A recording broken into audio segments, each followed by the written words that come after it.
नमस्कार, MP news में आप सभी का बहुत स्वागत है। न्यूज रूम में इस वक्त आपके साथ मैं हूं श्रद्धा बुंदेला। न्यूज रूम में हम बात कर लेते हैं मतदान के मंथन की।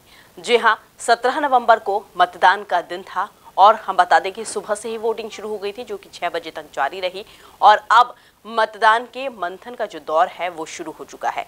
पूर्व केंद्रीय मंत्री ने कहा है कि मतदाताओं का उत्साह शुभ संकेत दे रहा है। बीजेपी नेता ने कहा है कि बम्पर बहुमत से सरकार आ रही है। जी हां, सभी अपने दावे करते हुए नजर आ रहे हैं और इसी कड़ी में हम बात कर लें कि 230 विधानसभा सीटों पर 2533 उम्मीदवारों के लिए मतदान हुआ। प्रदेश में एक फेज में वोटिंग हुई है। 5,60,60,925 मतदाताओं ने इस चुनाव में अपनी अपनी आहुति, अपने मत का प्रयोग किया और 3 दिसंबर को काउंटिंग यानी कि वोटों की गिनती होना है। इधर मतदान के बाद अब मंथन का जो दौर है वो शुरू हो चुका है और मतदान का आकलन करने में राजनीतिक दल जुट चुका है। राजनीतिक दल के सियासी पंडित हर मतदान केंद्र का अलग अलग आकलन कर रहे हैं। एक एक वोटों की समीक्षा इस वक्त की जा रही है और मतदान के आकलन से हार जीत का अध्ययन भी यहां पर किया जा रहा है। बीजेपी में प्रदेश से लेकर विधानसभाओं तक आकलन हो रहा है, वहीं दूसरी तरफ कांग्रेस में कमलनाथ के बंगले से लेकर विधानसभाओं तक आकलन किया जा रहा है। इधर बीजेपी हो या कांग्रेस, सभी अपनी अपनी जीत का दावा करते हुए नजर आ रहे हैं। खबरों में आगे बढ़ते हैं और यहाँ पर बात कर लेते हैं पीसीसी चीफ कमलनाथ की। पीसीसी चीफ कमलनाथ का एक बड़ा बयान सामने आया है। हालांकि उन्होंने कहा है कि 3 दिसंबर को जो जनता तय करेगी वो हमें मंजूर है। मध्य प्रदेश के पूर्व मुख्यमंत्री और पीसीसी चीफ कमलनाथ का आज जो है 77वां जन्मदिन है और कमलनाथ के जन्मदिन को लेकर कार्यकर्ताओं में एक अलग ही उत्साह यहाँ पर देखने को मिल रहा है। अलग अलग स्थानों पर कार्यकर्ता कांग्रेस नेता का जन्मदिन मना रहे हैं और इसी बीच कमलनाथ ने एक बड़ा बयान दे दिया है। वो कांग्रेस कार्यालय पहुंचे जहां कार्यकर्ताओं ने उनका जन्मदिन मनाया। इस दौरान उन्होंने एक बड़ा बयान दिया, कहा है कि 3 तारीख को जनता जो भी तय करेगी वो हमें मंजूर होगा।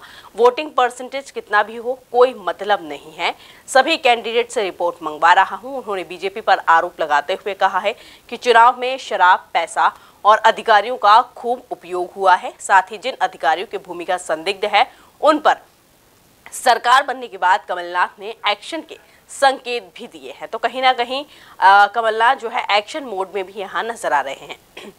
खबरों में आगे बढ़ते हैं और यहाँ पर बात कर लेते हैं छठ पूजा की। दरअसल भोपाल में भोजपुरी और पूर्विया समाज का छठ महापर्व का शुभारंभ हो चुका है।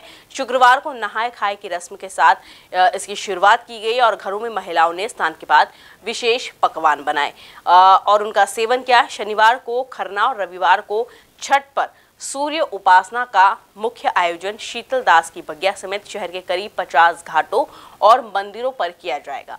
छठ महापर्व की शुरुआत हो चुकी है और महिलाएं जो है बढ़ चढ़कर इसमें हिस्सा ले रही हैं और बड़े ही उत्साह से इस त्योहार को महिलाएं मनाती है और काफ़ी बड़ी संख्या में जो महिलाएं हैं वो घाटों पर और मंदिर पर पहुंचकर पूजन अर्चन करती हैं। खबरों में आगे बढ़ते हैं और यहाँ पर बात कर लेते हैं वेदर की। दरअसल मध्य प्रदेश में दिवाली के एक सप्ताह बाद अब आखिरकार तेज ठंड ने दस्तक दे दी है और बीते कुछ दिनों से लगातार पारे में जो है गिरावट दर्ज की जा रही थी। शुक्रवार को ग्वालियर सबसे ठंडा जिला रहा। यहाँ तापमान 11.2 डिग्री दर्ज किया गया। वहीं पचमढ़ी में 11.6 डिग्री सेल्सियस दर्ज किया गया। इसके अलावा खरगोन और मंडला में भी दिन का अधिकतम तापमान जो है 32.6 डिग्री सेल्सियस दर्ज किया गया है। तो एमपी में लगातार अब पारा जो है वो लुढ़क रहा है और सर्द हवाओं ने सिरहन जो है बढ़ा दी और लगातार कड़ाके की ठंड पड़ने की संभावना भी मौसम वैज्ञानिक जता रहे हैं। तो फिलहाल न्यूज रूम में इतना ही। तमाम खबरों के लिए देखते रहिए एमपी न्यूज। एमपी की नब्ज, एमपी का हाल, मध्य प्रदेश की हर खबर एमपी न्यूज टीवी के साथ। लगातार खबरों के लिए सब्सक्राइब करें हमारा YouTube channel MP news TV. Latest updates के लिए बेल आइकन दबाना जरा भी न भूलें।